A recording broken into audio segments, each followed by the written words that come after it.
এই বান্দরকুমের গহীনে ঢুকতেছি আমরা এখন। এটা আসলে অনেক ভয়ঙ্কর মনে হচ্ছে সেই গহীনটা। একটাই জিনিস, কোনো রাস্তা আছে কিনা জানি না, ভরসা আল্লাহ আর এই গাইডের সহায়তা, দেখি কোনোভাবে রাস্তা খুঁজে পাই কিনা। ওরে বাবা, দেখেন কি ভয়ঙ্কর সরু এবং গিরিপথ, সূর্যের আলো এখানে অনুপস্থিত। এই পাহাড় আসলেই তোমার প্রকৃতি এতই সুন্দর, তুমি আসলে ভালোবাসার যোগ্য। তোমাকে আমি ভালোবাসি, এই পাহাড় তোমাকে আমি ভালোবাসি।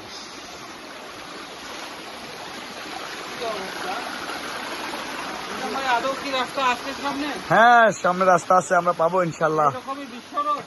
এইভাবেই এই অদৃশ্য যে সৌন্দর্য অপরূপ। বন্ধুরা, এই রাস্তাটাকে বর্তমানে ঢাকায় যে এলিভেটেড এক্সপ্রেস করা হয়েছে তার সাথে কিছুটা তুলনা করা যেত। এত সুন্দর মসৃণ, যা বলে বোঝানোর মতো না, দেখে হয়তো অতটা আপনারা অনুভব করতে পারবেন না। তবে চলে আসবেন খুব সহজে ঢাকা থেকে চট্টগ্রামের যে কোনো গাড়িতে উঠে ধীরেশ্বরায় নয়দুয়ারি বাজার এখানে এসে নিজাম ভাইয়ের সাথে যোগাযোগ করবেন।